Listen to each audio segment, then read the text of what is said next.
Students, welcome back to economics. Today, we're going to be looking at some of our specific behavioral economics terms and finding a way to act them out. So let's get to acting out behavioral economics in Canvas. And here are the directions. Here are our plans for today. Highlighted text indicates you need to write and submit information to this assignment. Ensure you've completed all requirements in the what to submit section near the bottom. Participation will be rewarded for participating in class discussion if we do this lesson together. So step one is to analyze this image. What effect do we think this is showing? Take a few seconds just to think about what is possibly going on here.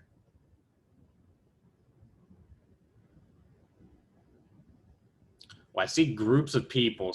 There's some people on the outside, some are grouped up here, a few more outliers over here, and they're making like an arrow, right? Pointing to what? I don't know. But these people were congregating together, which means they're making a collective decision with one another. Now, these people on the outside, they might be a little suspicious. Why are these people doing this all together? Why are they in such a uniform fashion? Well, this is really kind of showing a bandwagon effect, right? So these people are coming together. A lot of people were doing it, are making an arrow. So they decide to join in because everybody else is doing it. Some people are skeptical, so they're not going along with it, just like some people might not in real life with economic trends. And you'll notice like kind of how these people were dressed too. It's all similar how they're dressed. I don't know if that's on purpose or an accident, but there's a big similarity in how they're dressed. And this is to really speak to our economic side or our behavioral side up here and the economic side, that people do not always make decisions based on their best money interest or what makes the most sense for their wallet or their bank account. However, people do make decisions based on what other people are doing. And this happens a lot. This happens so much. If you think about like local fads or trends, people really jump on the bandwagon a lot. And that could be tremendously popular for some companies if one of their items comes to be popular because of human nature, right? So human behavior really drives a lot of economic change in a way. If you remember like industries like fidget spinners, I don't know if anybody had any of those a few years ago, but they just absolutely blew up with popularity.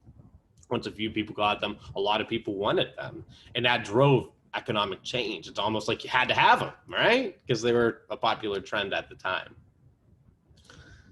And so just think about that, even if you want to consider this as one of the things that you're acting out. So step two is select one term from the list below that you'd like to focus on. Notify Vamosi which term you're selecting. And you should have,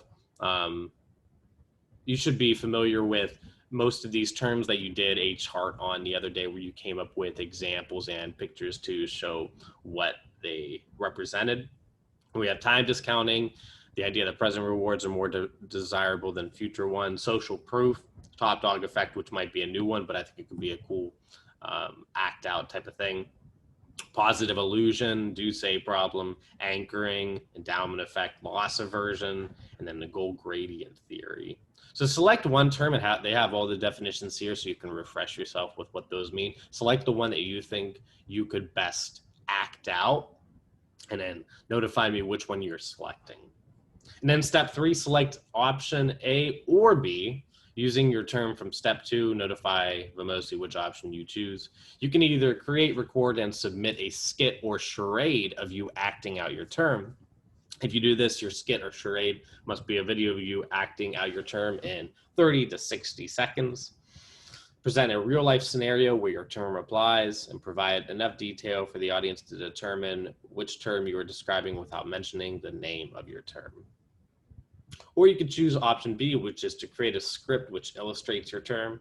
If you do this, your script must present a real life scenario where your term applies, be about 1 page long and include multiple characters, and then provide enough detail for the audience to determine which term you are describing without mentioning the name of the term. And then what you're submitting is your selection of 3A or 3B, aka your recording or script. And with that, I hope that helps you all out. Please notify me once you've made your selections with this assignment, and feel free to reach out to me in case there's anything I can do to assist you in this little project that we have.